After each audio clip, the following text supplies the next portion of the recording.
on the show, really about Black Americans being on our own as far as that front.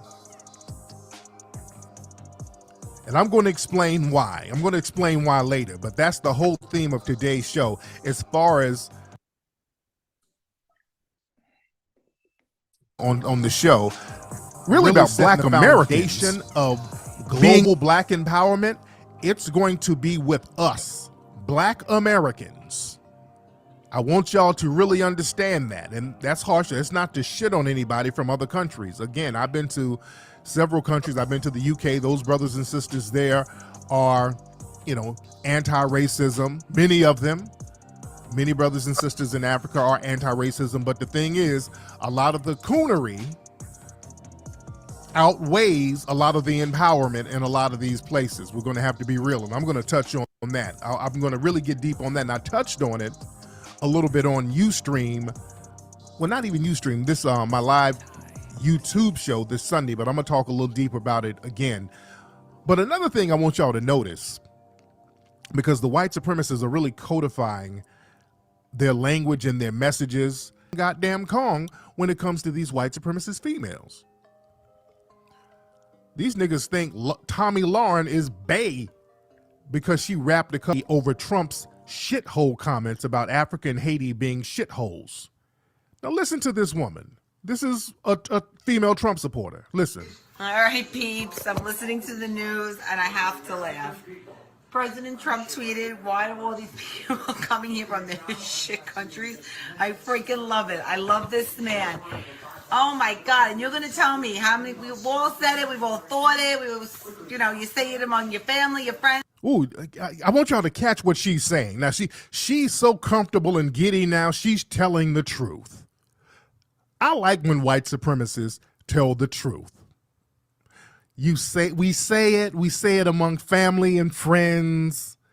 We practice racism in private, but oh, thank God Trump is letting us be open with our white supremacy. Thank you so much, Trump. That's part of their culture. White supremacist culture is how bad are Black folks doing? How can we shit on them? And how we can make that entertaining and fun and work. Like Neely Fuller said, the white supremacists, what makes them successful, they have meshed work and play. And white supremacist has always been on his radar, always been on our radar. Okay, so don't get in the way of white supremacy. Don't replace them. Don't use their talking points, and you are safe.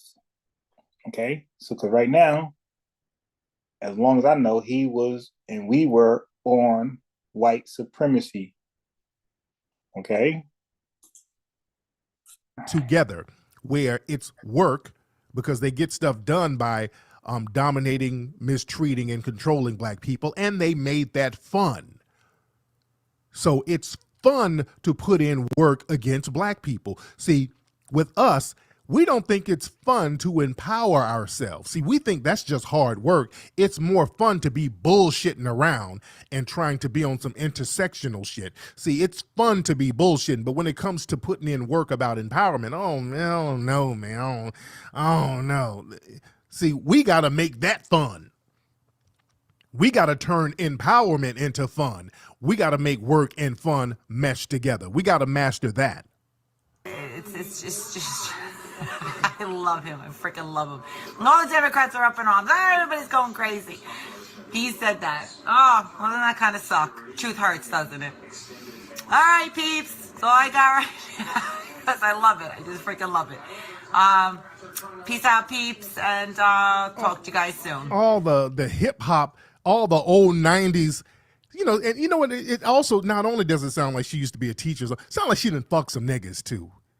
When you have, and she's like a middle-aged white woman, she looks like she's in her 50s. That means she might be around 35, okay? She looks like she might be 50-something, but she might be 35. Just like, what's her name? Sarah Sanders Huckabee. Sarah Sanders Huckabee looks like she's damn near 60 years old. Sarah Sanders is what, 34, 35? You understand? But sounds like this woman here, she done fucked some niggas before. Some brothers done ran up in her back in the day when she was hot in college, and she done picked up a couple of slang words. Now she thinks she's down, but that's what that sounds like. And there's another video that I'm going to play. I'm going to play you the audio of a white supremacist female who went to the University of Alabama. She was a sorority girl. Her name was Haley something. What was her last name? I forgot her last name, but I helped break this story yesterday, and the University of Alabama, they were retweeting me talking about they had a meeting and all this stuff, and they finally put out something where they put her out of the sorority, and they put this white supremacist female out of the school. They finally expelled her out of the school. Now, this is a younger white supremacist female. This is another one who she has that East Coast accent. Now, this white woman is from Jersey, but she was going to school in Alabama. And she went on a Snapchat, Instagram anti-black rant on Dr. Martin Luther King's birthday. Now listen to this. Sorority. I've wanted to be an Alpha Phi since I was fucking in high school, and nobody fucking understands how much I love Alpha Phi. And now someone wants to stake my finta because I said nigger. You know what? Nigger. No, I don't care if it's Martin Luther King Day. Nigger. I'm in the South now, bitch. So everyone can fuck off. I'm from New Jersey. So I can say nigger as much as I want. Nigger. And if anyone else wants to fucking snake me on my fucking finsta for saying nigger, I'm in a fur vest. I want you to buy my fucking fur vest. Because fuck you. Now, I want y'all to, this one white girl is doing all the nigga talk, but notice all the other white females in the background giggling with her. All right, don't be lost on that. She has a car full of her white supremacist female friends giggling in the background. Go to Neiman Marcus and buy my fucking fur vest, cause fuck you. If you fucking snake me to my fucking sorority, that means fucking everything to me. Because fuck you. Fuck you. Fuck you. I would literally take a... Okay, so she got real comfortable and went on a nigger rant. And, we made that thing go viral. The school got rid of her. It was a big uproar at the school. And something I noticed about her, and one thing, they expelled her from the school. And I want to know what's going to be done to the other white supremacist females who were in the car with her. They should not get a pass either. That's why we're trying to find some information on those other white supremacist females who was in the car with her. See, they like to lone wolf the white supremacists when they do something. If that was a car full of black folks and one black person said something greasy, that whole car would be under hot water. You understand? But with this white supremacist female going nigga, every other word was nigga, something dawned on me. The reason why she's so comfortable saying that, because she sounds like she's been fucking brothers too. See, the thing is, a lot of times when these white supremacists get real comfortable with using nigga openly like that, and she's just using it with all types of confidence and swag, usually it's women like that who done fucked a couple of brothers, and she done said some shit around brothers, and they acted like coons because they were so... So let me pause this and let me quickly note that, as you can see, this is you don't know, but this is 7 years ago. Matter of fact, I can just show you. All right. Don't believe me.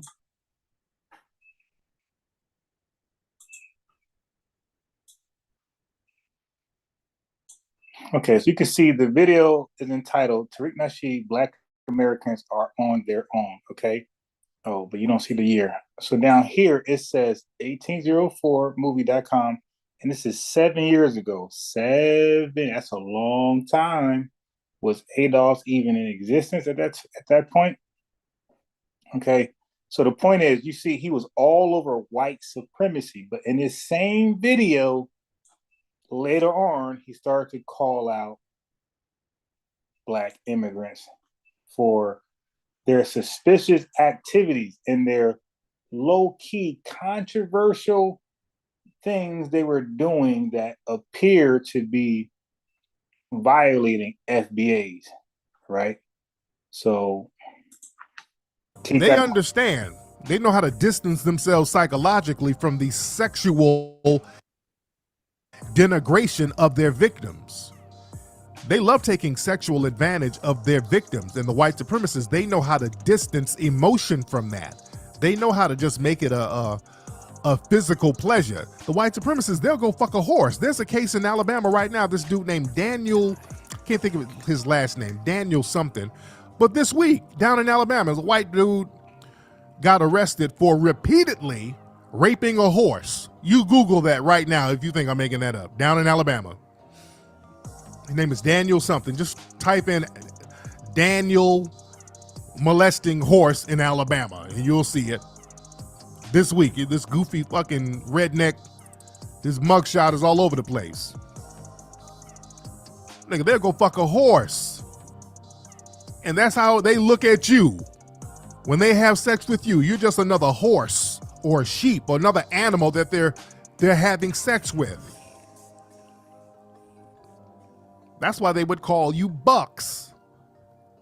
A buck is like a bull, a male bovine, a cow, not a cow. People who have Caribbean parents or African parents, the first and second generation people from these other countries, a lot of times they simply don't identify with us. So they're not really trying to build or empower us or themselves with us. They're like, let me get mine and let me send it back to my country because I'm not like these niggas here.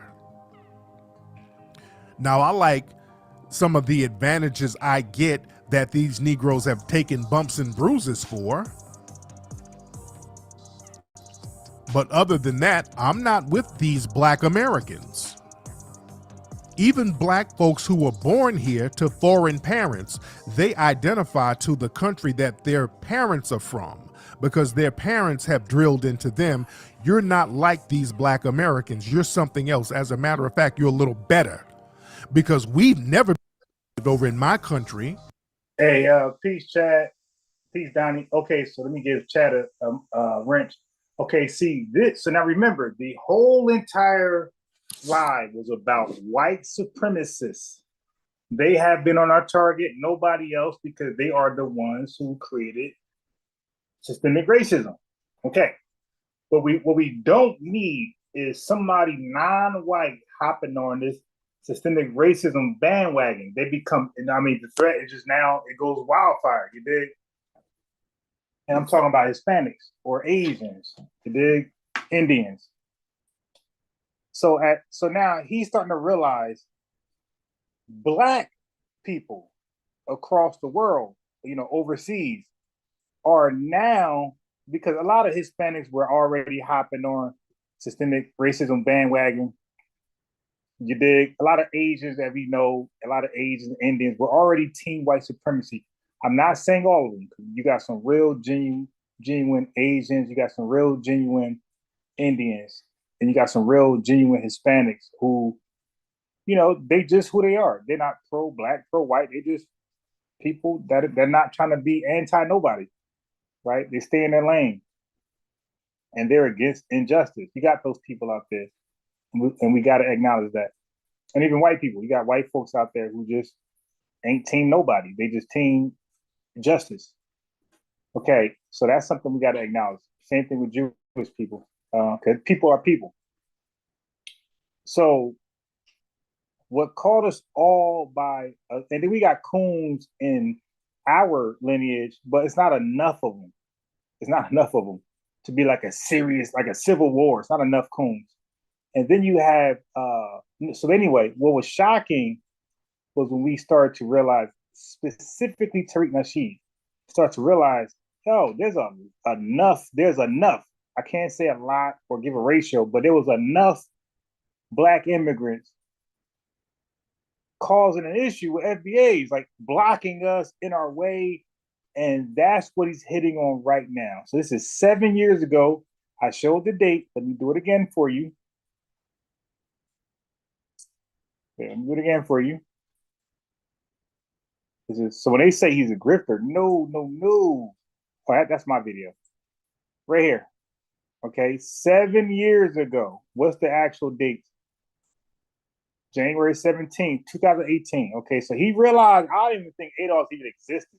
And if they did, nobody knew who they were at this point. In January 2018, if there were ADOS, nobody knew about them. Okay, so Tariq, at the beginning of the year, so 7 years ago, almost exactly, little past, he started to realize, yo, a lot of Black immigrants who we thought was on code are really team white supremacy, really with systemic racism.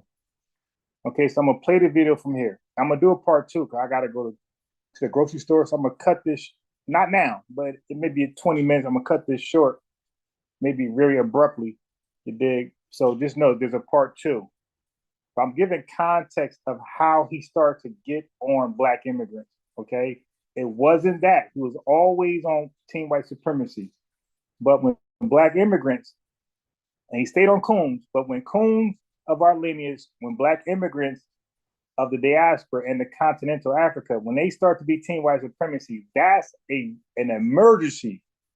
Not a Hispanic, not an Asian, not an Indian, but our people who are called Black and their team white supremacy along with coons, that's an emergency. We have to address that. And that's what he's doing right now. You understand? A lot of them have that mentality, and they don't understand white supremacy is slavery. They don't understand right now you are enslaved because they enslaved you economically. Just because the white slave owner isn't over you beating a whip, they control your economy, they control your resources. That's why when a white supremacist shows up to one of these African countries, they run. Now, respectfully, I disagree with Tariq on this angle. When he says white supremacy or slavery with them, no, I don't know. Slavery is unique. That's with us. They did not experience slavery. So I disagree with Tariq reaching slavery to Black immigrants. No, I'm going to call it what it was and what it is. Our diaspora brothers and sisters and our continental brothers and sisters, they're dealing with neo-colonialism. That's different from slavery. So I disagree with Tariq extending slavery past America, past the United States. I disagree. I think he was reaching with that. Around with their drums dancing. You know who massa is. You can call it slavery, colonialism. It's all the same thing. It's white supremacy. Yeah, they call us Akadas as if they're in a better situation, and you're not. We're in the same boat, but see, as Black Americans, we understand that. We're in the belly of the beast. And when you're in the belly of the beast, you can see what it is. Just like during slavery, most of the people who ran away were house slaves. When you look at a lot of the runaway slave notices from the 1800s and 1700s, it was mostly house slaves running away. Many of them were mulattoes. The mulatto women were running away the most because they were right there in the house with the white supremacists, and they saw how degenerate they were up close. So they're like, hey, there's no hope. There's no hope. See, the slave out there in the field, anything is better than just working in the sun all day, eating scraps that's thrown out the back door, sleeping in the cold at night. So they're looking at that big house as a come up. But the slave that's already in that house, they know this ain't really a come up. I get a comfortable bed and the food is better, but shit, I get raped every night. So this ain't really a come up. So it doesn't get any better than this. See, the thing is, a lot of African people from other countries, they think I'm just gonna come over here to America and fuck all that fight to power like those Akadas. I'm gonna go over there and be a big old coon, and I'm gonna come up like that, and I'm gonna use my coon money to send over here to my family. And there's a salary cap to understand it was coons who killed Dessalines. So the coons they've been there. That coon element has been there. There's always been this civil war between coons and revolutionaries down there. But people like Q, and God rest the dead, the brother died. People have criticized World Star Hip Hop for years about the negative portrayal of Black Americans. And I remember seeing Q do interviews, and you can see it in his eyes. They would talk to him about the negative impact of the images he would post up of Black folks. And I know for a fact, like the alt-right and white supremacist websites, most of the people who watch World Star Hip Hop are white supremacists. They even share World Star Hip Hop links on a lot of white supremacist websites. And people would confront Q about that. Okay. And you can look in Q's eyes. He's starting to connect the dots. Like, yo, what's up with that? Like a lot of these negative, oh wow, a red cardinal outside of my window. A lot of these negative, images poured upon these social media platforms who are, reporting on us negatively. It's not even white supremacists. These are Black people, but they're not. They're foreign Black. Like, why would you? Oh, because you came here with these preconceived notions that we were nothing but criminals and, Jezebels. So now you're reporting on that, to signal boost these stereotypes in your homeland. So this is starting to be documented, and Tariq, she is starting to notice that amongst other people out there. Like he Dr. didn't give a fuck. They who can be funny, witty, entertaining, sexy, all of that without being ratchet, without it being some shit that's just embarrassing. They can be funny, silly, goofy, but it's not ratchet. You can be entertaining in a classy way. Not that we're trying to be on the Huxtable shit, but you can be entertaining and you can show that you have a witty side without the shit just being ratchet coon fest. You dig? What's up, Wake Repeat? Somebody said, what about the stuff you did with Michael Moore? What I did with... Okay, so people address this. So he can speak for himself, but I want you to know that, see, he's starting to connect the dots. He's calling Black foreigners coons. He doesn't even have a word. So he's not delineating. He's not disaggregating. He's not being divisive. He's pointing out, like, yo, what's up with this? Why are y'all over here representing us in this way? You dig? Nah, like every country got good and bad and middle. Why are you guys like literally getting rich off the negativity of us? And then, like, whether you understand white supremacy or not, well, you should come to our country to understand the dynamics that happen here.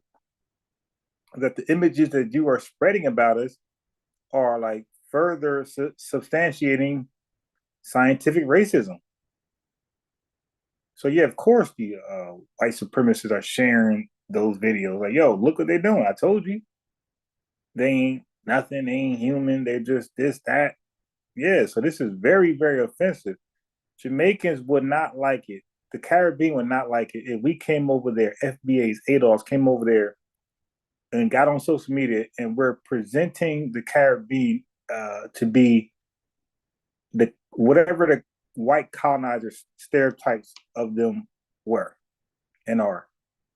Like, they wouldn't appreciate that. Africans, if we go to Africa and we go ahead and do social media and present Africans to make them appear like the stereotypes of the white colonizers, they wouldn't respect that. They, they'll have an issue with that. So we're having an issue with that. And Tariq is having an issue with that. So you're hearing this right now. With Michael Moore was the most gangster shit that press.